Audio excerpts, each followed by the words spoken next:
Hi friends, it's Joan at 10 Pentacles Tarot, and today I'm going to attempt to show you the Wheel of Life spread, which comes in the Akashic Tarot Oracle deck book. All right, so this is what it looks like. If you are interested in knowing more about this deck, I've done a review of it. You can look under my Tarot Deck Reviews Volume 1, and it'll be in there, the Akashic or Akashic Tarot by Sharon N. Klingler and Sandra Ann Taylor. Now, one of my subscribers, which is Occult Rose, asked in the comment section if I would show everyone how to do the 17 card life path spread. So what I've done is I've already got it set up on my table because I knew that I would have to move things around, and sure enough I did, including spilling a candle on my tablecloth. But it's all good. It's all good. So this is what it looks like. These are the 17 cards, plus this is the 18th card right here. And as we turn them over, I'll show you which position they are and what that position represents. So if you're interested in doing this, you might want to make a sketch of how the cards are. So we have, it goes like this: 1, 2, 3, 4, 5, 6, 7, 8, 9, 10, 11, 12, 13, 14, 15, 16, 17, and then this will be the 18th card, which is the rest of the deck.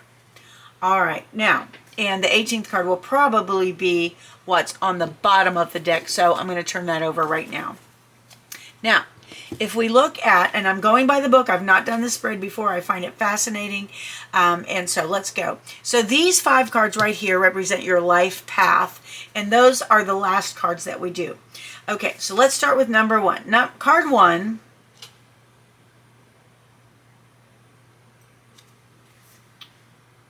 is, hold it.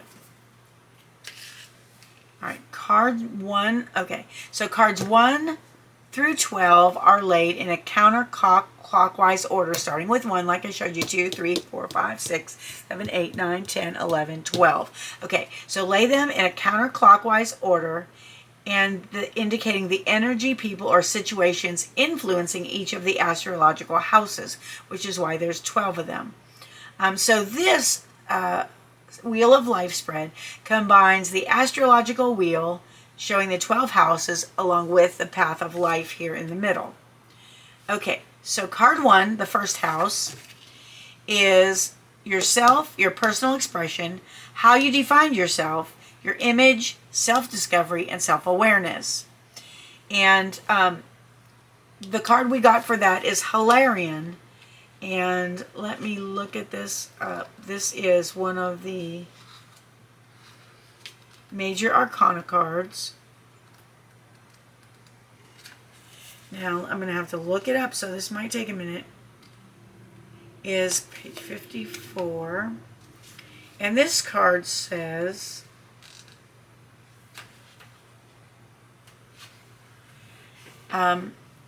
seen here with the spirit and the implements of study and scientific discovery, Hilarion is a powerful ascended master and a wonderful connection to the font of information that the Akashic Records holds. He is the master of research, science, truth, healing, logical mind, concrete knowledge, and spirit communication. So if you've been thinking about pursuing an endeavor in these areas, now is the time to start. It says, like the angels and other masters, Hilarion is always available to you, and receiving this card upright is telling you that his assistance is close at hand. If you're working on a project that requires research, a strong academic approach, and attention to detail, it's full steam ahead. It's time to open to this master's energy if you have a job that involves any type of evidence detection and drawing conclusions from that discovery. These types of jobs include scientific research, mediumship, forensic activity, the law, medical testing, and more. These and similar activities should be on the rise for you now. This is the time to bring a logical approach to all your pursuits. Hilarion is right there with you, blessing you with help, clarity, and direction. Okay. So, if that description has anything to do This should be how you define yourself, okay? Now, of course, this is general. I'm just basically showing you how to do this, to do the spread. Okay, card 2, the second house, is how you feel about money, your own resources, where and how you earn your income, and your values. Now, maybe it would behoove us, since this isn't a reading for anyone particular, to just show you what we're doing here and not read every meaning. I think that'll take hours, honestly. All right, so the Four of Scrolls is card 2, the second house, which is money, and it's called the Karmic Trench. So that sounds interesting. Card 3 represents the third house, siblings and friends who are like siblings, the conscious mind, small classes, short travel, computers, and short writing, articles, poetry, blogs, etc., and local events. For this, we got the Six of Forces, the waterfall. Okay.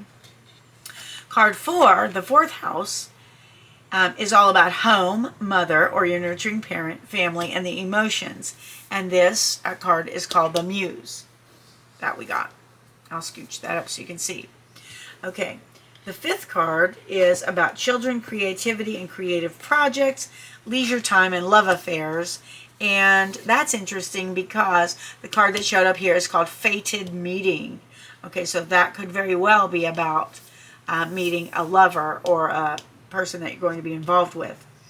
All right, and then card 6 is the sixth house, which is about daily work, co-workers, physical and mental health, daily life, and pets. And this says commitment. So that's interesting. Maybe it's all about being committed to your physical and mental health, your pets, and so on. All right, and then card 7. Yep, card 7 is the seventh house, about spouse, romantic partners, and business partners. And this is the Five of Roses, the garden. Then we go up to card 8, the eighth house, shared life and finances with a partner, money from other sources, including inheritance, transformation, psychic power, and sex. And the card for that one is the Architect. Don't ignore this for now. Okay. Card 9 is going to be the ninth house, which is higher consciousness, long distance travel, greater perspective, universities and higher learning, philosophy and publishing. And for this one, you got the One of Forces, the Akashic field. Then we have card 10, the 10th house, which is about career, what you wish to achieve, reputation, authority, father or the more distant or authoritarian parent. And for this one, you got the Three of Keys, the chess game. Card 11, the 11th house, is all about groups, friends, social aspirations, networking, large corporate structures, and psychology. And for that, you got the Three of Roses, which is loving elementals. For the 12th card, or the 12th house, this is about the unconscious, karmic lessons in relationships, dreams, what's hidden behind the veil, spirit communication, and prison. That's interesting. All right, so the card for this one is Uriel and the Sphinx. All right, so the next cards that you want to look at your astrological house cards and how this all relates to, how these cards relate to each house and what that house is about. Now, the next cards are the 13 through 17 are laid in a line from left to right in the center of the circle created by cards 1 through 12. These display the people and situations you find on your path today. The middle card defines what's central to you right now, your primary focus and most important message. All right, so let's look at the life path cards. So first we have the Two of Keys, the Treasure, the King of Roses,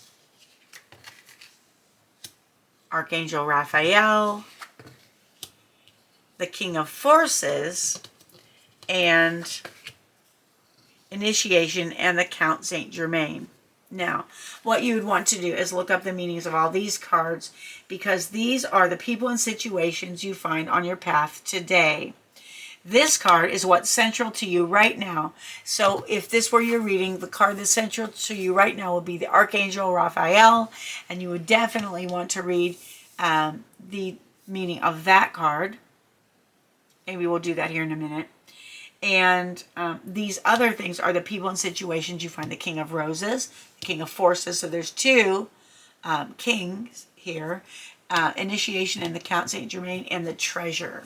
All right, so whoever's this path is, it looks pretty interesting. And like I said, card 12, the middle card, is what's central to you right now. So if this were your card, let's look up the Archangel Raphael, which is number 8. And it says this. The Archangel Raphael walks down a path and approaches you, sharing his healing and uplifting light. He's a profoundly loving spirit who has an important role in bringing the Akashic power to you. This beautiful being carries the energies of love, family, miracles, healing, and blessed journeys. He can share all these intentions and experiences with you and more. Of all the archangels, Raphael most often comes in the guise of a human. This card can indicate that helpful others may be attending you now. It also portends a time of great achievement in your personal life, and Raphael is opening the door. Blessings abound with this card upright. There may be a renewal of a lost dream, a reuniting of family members, or a healing, perhaps of a physical condition or of a broken heart.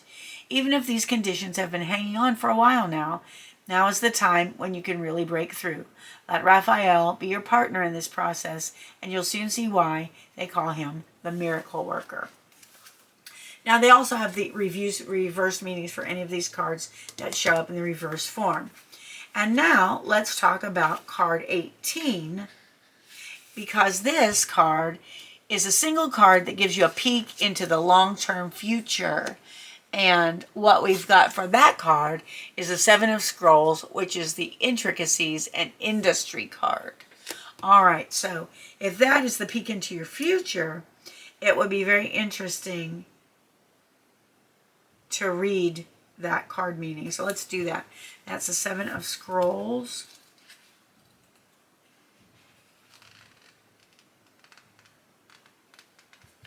Okay, so let's see. It says, this is the future. Upright. Work on a Renaissance cathedral has just begun. At first, the building seems modest, but in time, its grandeur will reach several stories high and across the centuries. But now, piles of stones and rock dot the scene.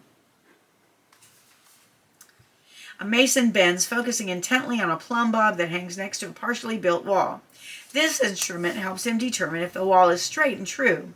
At a very basic level, this card can indicate building or renovating a home or business. So that may be something that you were looking, you might be doing in the future. This card also shows that you're on your way to greatness, but it requires attending to even the tiniest of particulars. Be diligent with the specifics in your strategy and pay considerable attention to detail and follow through. While you may have a long-term goal in mind, the small steps are what's important now. Even the most magnificent cathedrals were built stone by stone, day by day. It's only by heaping up the small that the great can be achieved. All right, very cool. So that looks like a great card for the future, that you would be building great things and that you should pay attention to the small details. All right, so those are actually, that is really the spread in a nutshell. So you have, again, the cards for the houses, 1 through 12, and each astrological house has a different focus. And these are all your astrological house cards.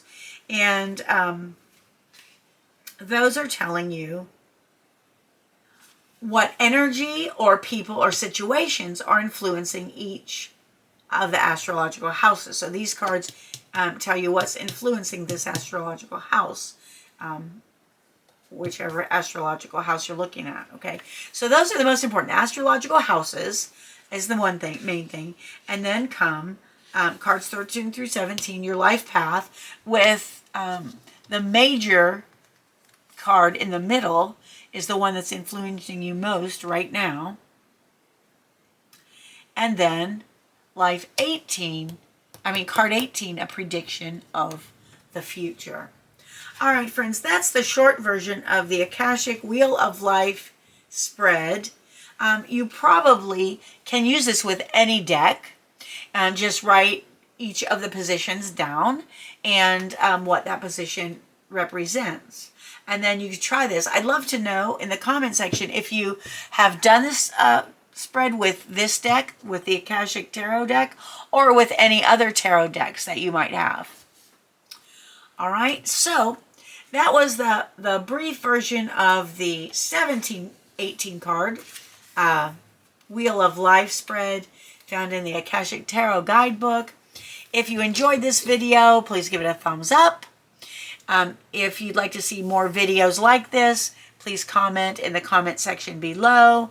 I can explain tarot spreads. There's really no point in going in depth to the meaning of each card, because it wouldn't likely apply to you. So I hit the highlights, and then you would want to see the ones that apply in specifics to you or your client. All right, so if you haven't subscribed to my channel, please consider doing so. It's completely free for you. I want to thank you for being here. I appreciate you more than you'll ever know. I hope you have a wonderful morning, afternoon, or evening, whatever it is where you are, and I hope to see you again soon. Thanks for watching. Bye-bye.